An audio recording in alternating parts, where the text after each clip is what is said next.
then it was Babylon, today it's masked with Christ. It's the same exact custom. Same ritual, same custom, same worship. Same exact God.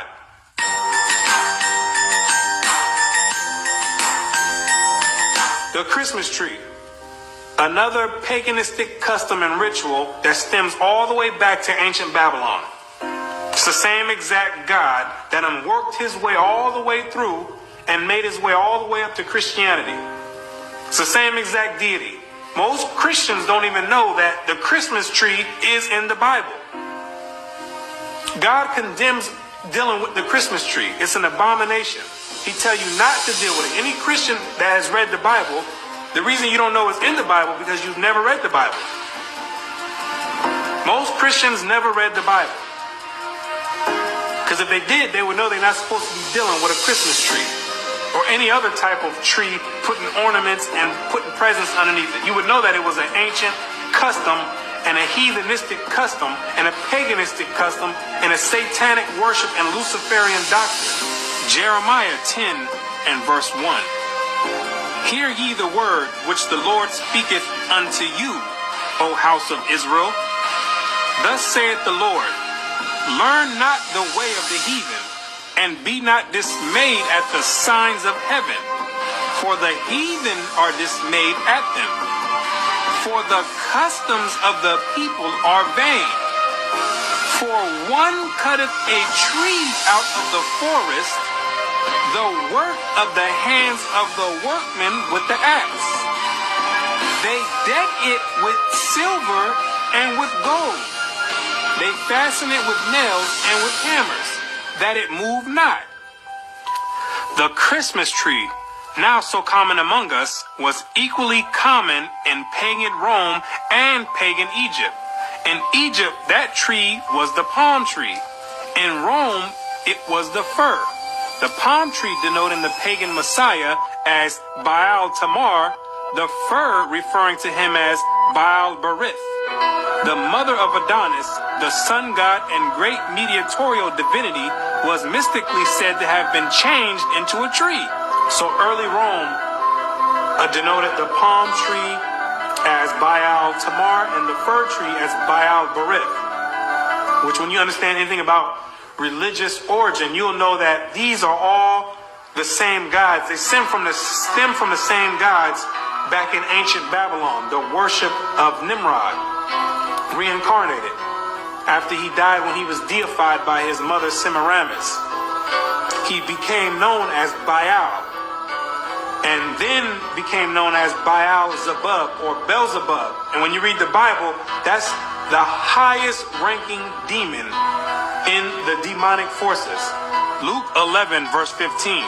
But some of them said, he casteth out devils through Beelzebub, the chief of the devils. He's the head chief demon of all the legions underneath him. So when you have this tree in your house, the Christmas tree, you dealing on a high level of satanic worship, whether you know it or not. You dealing directly with Satan himself by participating in that satanic ritual that you do yearly. You conjuring up spirits right there. You conjuring directly. That tree is the direct porthole to Satan himself, the Beelzebub. The Christmas tree, as has been stated, was generally at Rome a different tree, even the fir. But the very same idea as was implied in the palm tree was implied in the Christmas fir. For that covertly symbolized the newborn God as Baal Berith, Lord of the covenant, and thus shadowed forth the perpetuity and everlasting nature of his power. Not that after having fallen before his enemies, he had risen triumphant over them all. Therefore, the 25th of December, the day that was observed at Rome as the day when the victorious God reappeared on earth and held at the Natalis Invictus Solis, the birthday of the unconquered sun.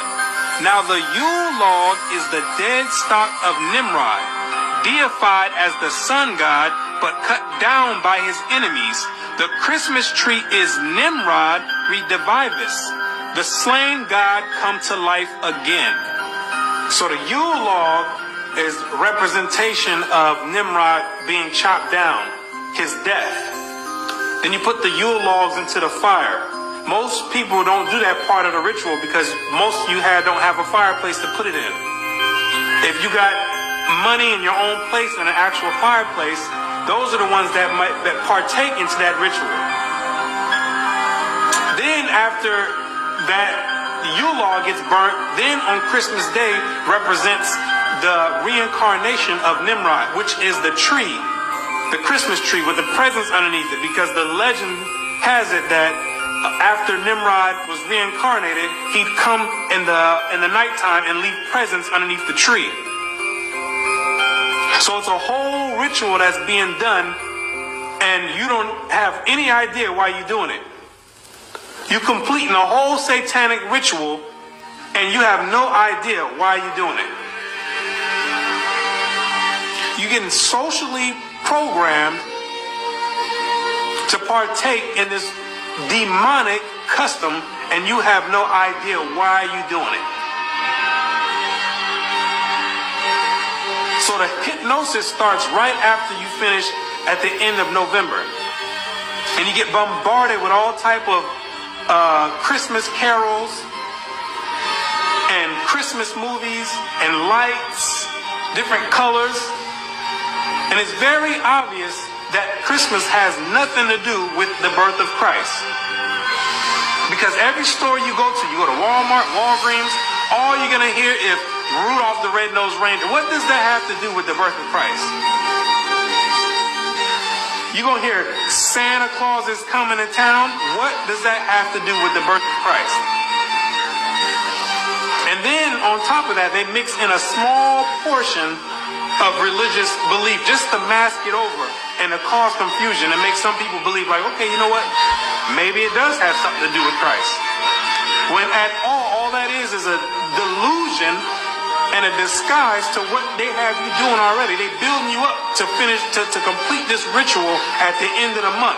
So they start all the way from November with the hypnosis, and you like a walking zombie.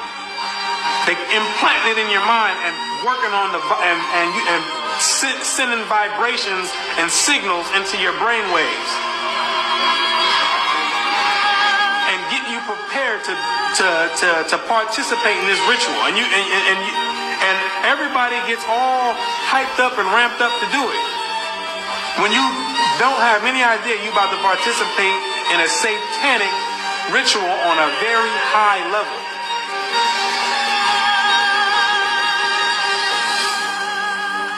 And Christians talking about they're going to put the Christ back in Christmas. How you going to put the Christ back in Christmas when Christ was never in Christmas?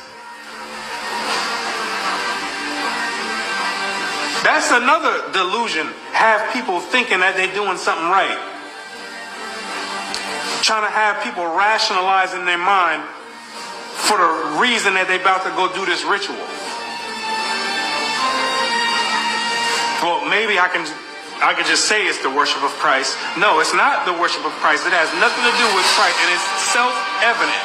When you look on the TV, you're going to see Santa Claus. You're going to see Rudolph the Red-Nosed Reindeer. You're going to see a snowman. What does any of that have to do with Christ? Like it was mentioned before, Constantine mixed paganism in with Christianity. And eventually, paganism overtook the whole doctrine of Christianity. It flooded the Christian doctrine, so there was no more remains of the actual origin of the Christian doctrine.